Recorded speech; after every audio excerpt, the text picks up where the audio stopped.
नाही, काही नाही, पक्षामध्ये फेरबदल करण्याची सुरुवात झालेली आहे. त्यामध्ये बरेच पदाधिकारी महाराष्ट्र स्तरावर सुद्धा आम्ही वेगवेगळ्या असलेल्या त्या ठिकाणी बदललेले आहेत. मला वाटतं की प्रवक्त्याच्या बाबतीमध्ये सुद्धा अनेक चांगली कार्यकर्ते पदाधिकारी प्रवक्ते म्हणून या ठिकाणी नवीन आलेले आहेत. या सर्वांच्या बाबतीमध्ये चर्चा करायची आहे. प्रवक्ते असतील, पक्षाचे पदाधिकारी असेल, यांना लिमिटेड अशा प्रकारचं आम्ही करायचं ठरवलं आहे. जम्बो कार्यकारिणी, जम्बो प्रवक्ते पद वगैरे न ठेवता हे ठराविक ठिकाणी स्पेसिफिक करण्याचा आमचा प्रयत्न आहे. आणि सध्याच्या असलेल्या मीडियामध्ये आमचा प्रवक्ता सक्षमतेने भूमिका मांडेल अशा प्रकारची निश्चितपणे भूमिका आम्हाला घ्यायची आहे. त्यामुळे 15-16 तारखेला मी, सुप्रियाताई वगैरे आम्ही पक्षाचे पदाधिकारी बसणार आहोत. 24 तारखेला सुद्धा पक्षाचे प्रविष्ट नेते आम्ही बसणार आहोत. त्यावेळेला पक्षाची पूर्णपणाने बॉडी ही बांधण्याच्या बाबतीमध्ये आणि त्या ठिकाणी त्यांच्या नियुक्त्या करण्याच्या बाबतीमध्ये त्या दिवशी धोरणं होतील. त्यावेळेला प्रवक्त्यांच्या बाबतीमध्ये सुद्धा काही नवीन आणि जुने याचा समन्वय करून चांगल्या प्रकारची प्रवक्ते आम्ही त्या ठिकाणी देणार आहोत. परंतु तुमच्या प्रवक्त्यांकडनं खालच्या स्तराची भाषा देखील काही प्रवक्त्यांकडनं वापरली गेली. कराळे गुरुजी असतील, त्यांनी तर थेट त्यांच्या ट्युटोरियलमध्ये त्यांनी कंगना राणावत यांच्या संदर्भातले अपशब्द काढले आहेत आणि ती एकदम खालच्या स्तरावरचे अपशब्द होते. त्याच्यावरती देखील भाजपच्या अनेक नेत्यांकडनं सोशल मीडियावरतून भाजपच्या हँडलकडनं टीका त्यांच्यावरती होते. नाही, आता सध्या मला वाटतं की शिवराळ भाषा ही प्रत्येक पक्षाची ही अजेंडा झालेला दिसतोय. पण आमच्या पक्षाची धोरणं अशी आहे की आपल्या पक्षाने ज्यावेळेला एखाद्या कोणी प्रवक्ता असेल किंवा नेता असेल त्याने एक भान ठेवून आपण चर्चा करावी अशा प्रकारचा निर्णय आम्ही दिलेला आहे. समोरचा शिवी देतोय म्हणून आपण दिली पाहिजे हा सुसंस्कृतपणा नसतो. मला वाटतं की त्याच्या संदर्भामध्ये, करारांच्या संदर्भामध्ये किंवा अशा प्रकारची चर्चा झाली असेल तर ती निश्चितपणाने समज प्रवक्त्यांची यादी जाहीर होईल. तेव्हा प्रवक्त्यांना काय बोलायचं आणि काय नाही करायचं याचं सुद्धा प्रशिक्षण आम्ही देणार. केवळ कंगना राणावत असं नाही तर निशिकांत दुबे जे भाजपचे खासदार आहेत, जे ते सतत वाईट बोलत असतात, त्यांच्याही बाबतीमध्ये निशिकांत कराळे गुरुजींचा जो व्हिडिओ आहे सोशल मीडियात प्रचंड व्हायरल झालेला आहे. अश्लील भाषा दोन्ही ठिकाणी ते सातत्याने वापरतात. तुम्ही त्यांच्यापैकी कारवाई करणार आहात? नाही, आता सगळ्या प्रवक्त्यांची यादी आम्ही आता ठिकाणी रद्द केलेली आहे. आता नवीन प्रवक्ते जेव्हा नियुक्त होतील त्यावेळेला ह्या सर्व गोष्टीचा विचार करून आम्ही निर्णय घेणार. तुम्ही आता बोलताना असं म्हणालात की 15 तारखेला आणि त्यानंतर 24 तारखेला बैठका घेऊन सगळ्याच विषयांच्या संदर्भामध्ये चर्चा होणार आहे. तर केवळ प्रवक्ते नाही, इतरही पदांमध्ये मोठे फेरबदल होणार आहेत का? 100%. पूर्ण महाराष्ट्राची, मी त्या दिवशी मागे सुद्धा तुम्हाला सांगितलं होतं की महाराष्ट्राची नवीन यादी आणि कार्यकर्त्यांची फळी उभी करायची आहे. जुन्या नव्यांचा समन्वय करून एक सक्षमपणाने महाराष्ट्राची पूर्ण पदाधिकाऱ्यांची बॉडी आम्ही तयार करणार आहोत. 15-16 तारखेला जिल्हावाईज आम्ही जिल्हाध्यक्षांची चर्चा करणार आहोत आणि तशाच पद्धतीने राज्याच्या बॉडीमध्ये सुद्धा आपल्याला फेरबदल फार पाहायला मिळतील. 2 दिवस विशेषतः काल आणि आज आपण पाहतो उपमुख्यमंत्री सुनेत्रा पवार यांना गुंगी गुडिया म्हणत काँग्रेसनं एक ट्विट केलेलं होतं आणि त्याच्यावरून आता राष्ट्रवादीचे कार्यकर्ते प्रचंड नाराज झाले. त्यांनी कालही गदारोळ केला आणि आजही ते आंदोलन करत आहेत. एकूणच हे वक्तव्य आणि त्यानंतर काँग्रेसकडून करण्यात आलेलं हे वक्तव्य आणि त्यानंतर राष्ट्रवादीची सुरू असलेली आंदोलनं याबद्दल आपल्या पक्षाची काय भूमिका? पक्षाची भूमिका जी आहे त्यामध्ये मी आपल्याला स्पष्ट सांगतो. एखाद्या गृहिणीवर अचानक जबाबदारी आली, एखाद्या भगिनीवर अचानक जबाबदारी जर आली तर ती जबाबदारी पेलताना किंवा ती जबाबदारी स्वीकारताना थोडा वेळ लागतो. मला वाटतं की सर्वांशी समजून घेऊन वेळ घेऊन ते निश्चितपणाने चांगलं काम करतील अशी अपेक्षा आमची पण आहे. आणि त्यामुळे मला वाटतं की लगेच त्याच्यावर चर्चा करणे, आणि मला विनंती आहे त्या पक्षाच्या कार्यकर्त्यांना सुद्धा किंवा पदाधिकाऱ्यांना, त्यांच्या आमदार मंत्र्यांना सुद्धा, की सुनेत्रा वहिनींना स्वतः निर्णय घेतले तर ते मीडियाच्या समोर हे जो निर्णय घेतात त्यांना घेतला तर तो मला वाटतं बाकीच्यांना संधी मिळणार नाही. पण सुनेत्रा वहिनी आता ज्या पद्धतीने काम करतायत, सर्वांना बरोबर घेऊन जाण्याचा प्रयत्न करतात, उशीर लागेल पण ते काम करण्याच्या संदर्भात सक्षमतेने काम करतात. सर, तुमच्या पक्षामध्ये अंतर्गतच समन्वय नाही का अशी चर्चा सुरू झाली. याचं कारण असेल तुम्ही महाराष्ट्राच्या अध्यक्ष आणि महाराष्ट्रातल्या प्रवक्त्यांच्या नियुक्त्या तर तुम्ही रद्द केल्या, तुम्ही राष्ट्रीय देखील नियुक्त्या रद्द केल्या. तुमच्या पोस्ट नंतर, तुमच्या पत्रानंतर जितेंद्र आव्हाड यांचं देखील ट्विट आलं, जे राष्ट्रीय प्रवक्ते आहेत त्यांच्या देखील आपण सगळ्या नियुक्त्या रद्द करतोय असं सांगितलं. कुठेतरी तुमचा समन्वयाचा अभाव नाही, आमच्याकडे असं आहे की राष्ट्रीय अध्यक्ष म्हणून जितेंद्र आव्हाड प्रवक्तेपदाची जबाबदारी त्यांच्यावर आहे. आमच्याकडं अल्पसंख्याकांची जबाबदारी राष्ट्रीय अध्यक्ष म्हणून दुसरीकडे आहे. अशा प्रकारचे युवकांची कोणाच्या नियुक्त्या करायच्या आधी आमच्या घटनेमध्ये त्यांच्यावर अधिकार दिलेले आहेत. त्याप्रमाणे जितेंद्र आव्हाडांनाही हा नियुक्त करण्याचा आणि रद्द करण्याचा अधिकार आहे. तो अधिकार असताना मी तशा प्रकारचा ट्विट केल्यानंतर किंवा मी कारवाई केल्यानंतर त्यांनी तसं केलेलं की सगळी बॉडी आम्ही बरखास्त करतो. त्यात वेगळा समन्वय वगैरे असं काय नाही. आमच्या अधिकारातून ते सांगितल्यानंतर दोघांनी आम्ही एका मताने ते केलेला कारवाई. जयंत पाटील अध्यक्ष असताना जी काही कमिटी नेमली गेली होती ती सपोर्ट करत नाही आणि त्यामुळे शशिकांत शिंदे सगळी संघटना रिवाईव्ह करू पाहत आहेत अशा पद्धतीची एक राजकीय वर्तुळात चर्चा सुरू झालेली आहे. अगोदरचे सगळेच पदाधिकारी बदलायचे आणि नव्यानं सगळे घ्यायचे. संघटनेमध्ये मागच्या काही दिवसांपासून मदत कार्यकर्त्यांची होत नाही, ज्या पद्धतीने होणं अपेक्षित आहे आणि कुठेतरी त्यामध्ये जयंत पाटलांचा अँगल सांगितलं जातो. याच्यात काय होते? अजिबात नाही. मी अध्यक्ष म्हणून पवार साहेबांच्या आणि सुप्रियाताईंच्या सर्वांच्या बरोबर चर्चा करत असताना जे आमचे ज्येष्ठ नेते आहेत, जयंत पाटील आमचे नेते आहेत, त्यांच्याशी सुद्धा चर्चा करतो, समन्वय करून त्या ठिकाणी काम करण्याचा प्रयत्न करतो. मला वाटतं की काही बदल हे करणं गरजेचं असतं. कारण नवीन संधी मिळाली की माणूस जोमाने काम करतो. त्यामध्ये कोणा अन्याय करतोय अशी भूमिका कधी कोणी घेऊ नये आणि मला वाटतं तशी आमच्याकडची कोणी तशी भूमिका घेत नाही.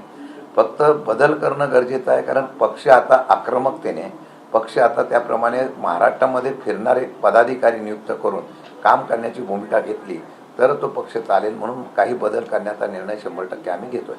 प्रदेशाध्यक्ष सुनील तटकरे यांनी धनंजय मुंडे यांचे सुद्धा कान टोचले आहे की मुख्यमंत्री उपमुख्यमंत्री आपल्या शेजारी असताना बाजूच्या व्यक्तीने अशा पद्धतीने वक्तव्य करणं किंवा दमदाटी करणं हे योग्य नाही.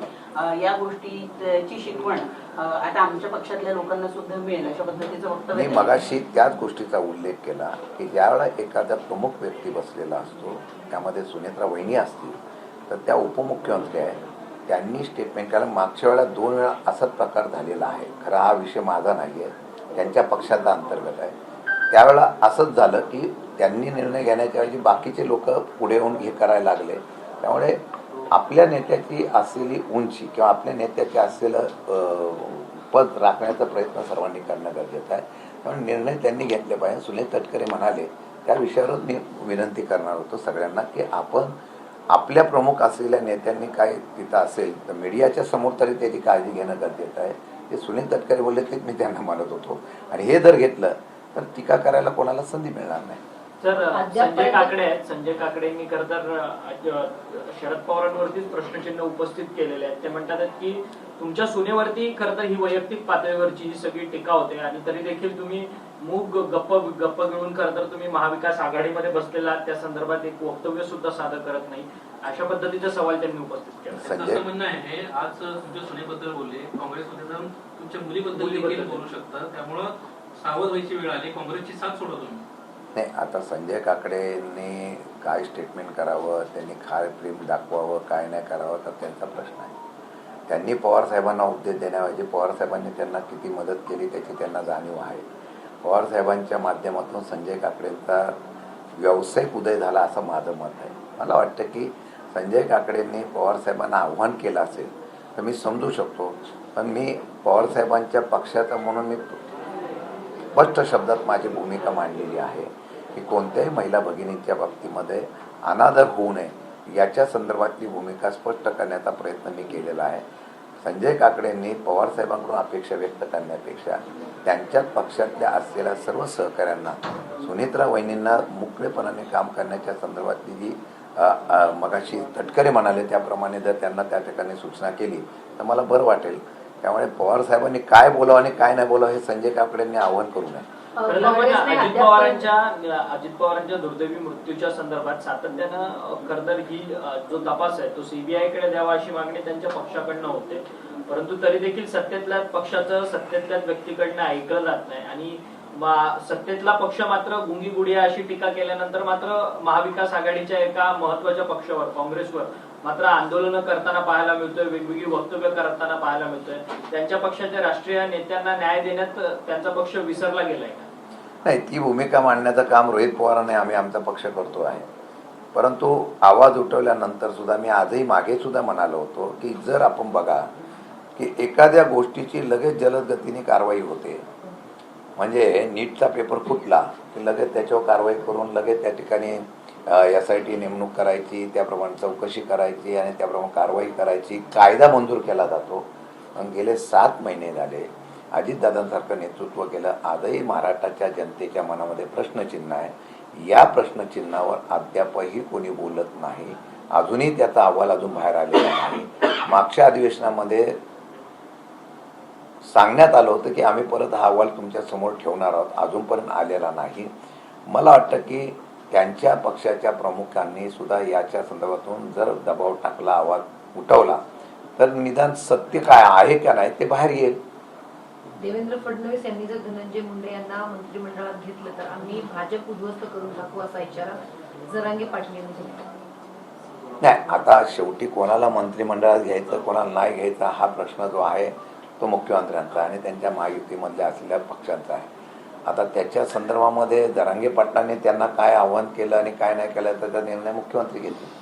आज राष्ट्रवादी पक्षाचे माजी आमदार अमोल मिटकरी यांनी शरद पवार साहेबांची भेट घेतलेली आहे. काय भेटीमागचं कारण असावं आपल्याला काही कल्पना नाही. पवार साहेबांना भेटायला बरेच जण जातात, सदिच्छा भेट घेतात, आशीर्वाद घेतात, मार्गदर्शन घेतात. अमोल मिटकरी सुद्धा मला वाटतं की पवार साहेबांवर फार प्रेम करणारा पदाधिकारी आहे आणि त्यांनी जर सदिच्छा भेट घेतली असेल तर मला वाटतं त्याचा आनंद आहे. वेलकम करा का त्यांना? वेलकम पक्षात पुन्हा आले तर त्यांचं स्वागत असेल का? असं आहे की आल्यानंतर त्याच्यावर चर्चा केलेली बरी. मला वाटतं आता त्याच्या प्रकारची चर्चा नसेल तर मी त्यांना कोणाकोणाला वेलकम करायचं असं करण्यापेक्षा आज मी माझ्या पक्षाची बांधणी करणं महत्त्वाचं समजतो.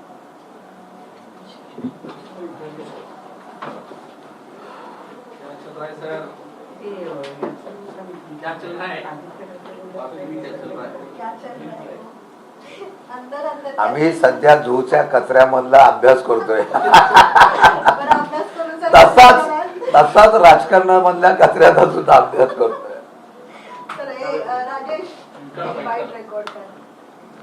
आज 24 दिवस झालेले आपल्या पक्षाकडून कशा पद्धतीने नाही, मी त्या दिवशी मला काही झू मधले काही नागरिक सुद्धा तुमच्या लोकशाहीच्या माध्यमातून माझे कार्यकर्ते आणि झूचे नागरिक सुद्धा आम्हाला भेटले होते. या वेळेला त्यांनी पण सांगितलं होतं की चौपाटीनंतर झूची चौपाटी ही प्रसिद्ध आहे, परंतु तिथे इतका आवाज उठवल्यानंतर सुद्धा सरकारने अजून किंवा महानगरपालिकेने अजूनही प्रशासनाने तिथे कानाडोळा केलेला आहे. आजच मी आणि मुंबईचे अध्यक्ष आम्ही दुपारी 5 वाजता संध्याकाळी महानगरपालिका मुंबईमध्ये जाणार आहोत आणि तिथे जाऊन आम्ही या बाबतीमध्ये आवाज उठवणार आहोत. मला एक वाटतं की मिठी नदीच्या बाबतीमधला एक प्रोजेक्ट काल राज्य सरकारच्या वतीने सादर करण्यात आलेला आहे. त्यामध्ये जॉगिंग पार्क वगैरे असं बरंच काही कार्य मोठं उभं करण्यात आलेलं आहे. मला वाटतं की ते सगळं करत असताना मिठी नदी स्वच्छ व्हावी ही भूमिका आहे, ते स्वागतार्थ आहे. परंतु मूळ असलेल्या झूला सुद्धा त्या ठिकाणी तशाच पद्धतीचं मुंबई चौपाटी जशी गिरगाव चौपाटी विकसित केली तशी करावी अशा प्रकारची मागणी आज आम्ही करणार आहोत.